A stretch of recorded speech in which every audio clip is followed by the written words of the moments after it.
Can you walk us through the talks? And do you see this being held up any further before it gets to the House or President Trump's desk? Well, I certainly hope not. I mean, it was very important that we resolved it. And as you know, Democrats wanted $1.5 trillion in spending. And obviously that is not something we could agree to with the debt and deficit. So it's very important that we work with practical Democrats and came to a solution to open up the government. Clearly, after 40 days, people have been feeling the effects, whether it's, our military. We've got Veterans Day tomorrow, or law enforcement, TSA. People are starting to see flights canceled, thousands of flights, food benefits, whether it's SNAP or WIC, all these things having a real impact on the American people. So very important that we did come to a resolution. I worked hard with my colleagues across the aisle on the Appropriations Committee, in particular, Senator Shaheen. We go way back as governors together, and getting some practical Democrats to join us was vital to make this happen. And so now, as you said, we got to finish up the process as fast as we can. We're working on doing that today, and then getting the House back and getting the government open.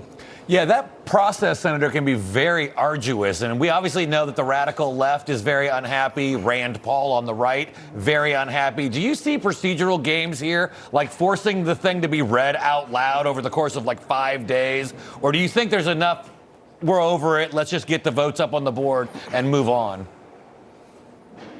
You know, I'm really hopeful that it's the latter, as you said, that there are some folks that want to make statements on the floor. We'll make them, and let's finish this thing up. Look, there are real impacts to the American people going on, and to delay it now absolutely makes no sense. The writing's on the wall. We have an agreement, and so they just need to get over it, and we need to get on with things. And remember, at the end of the day, this is all about the American people and serving the American people and making sure that whether it's our military or anybody else, they're getting paid. Our air traffic controllers are on the job, and people, the flying public, can travel for Thanksgiving and they're safe.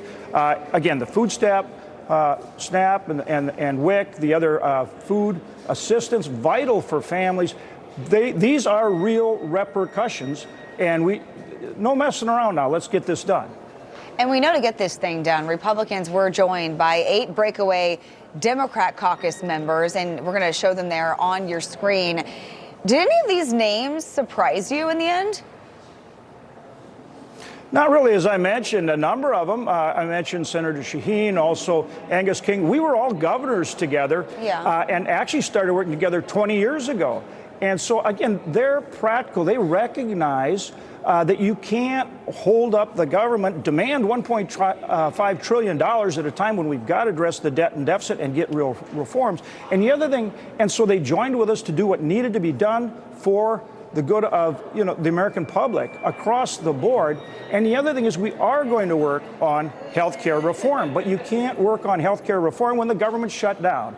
And there's a right way to do that that will help bring medical inflation down, and that's what we need to do. Yeah, you mentioned health care, and of course that's what Democrats stuck their opposition to. They're not happy about this, using last week's election as an excuse, and of course fear-mongering about health care. Take a listen to some of your Democrat colleagues.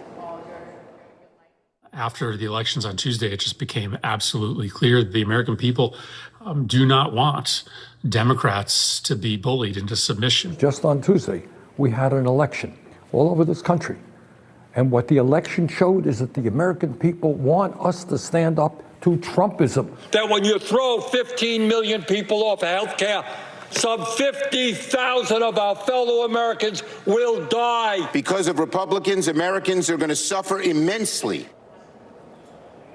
I mean, let's remember here, Senator, they're fighting for Obamacare COVID-era tax subsidies that go to people who make more than $400,000 a year. That's what they're actually fighting for. Well, Mark, that's exactly right. And, it's supposedly called the Affordable Care Act. But the one thing we know is it is not affordable. When it was passed, total spending for on healthcare was about 16%, and now it's up to 20%. So it's outracing all other inflation.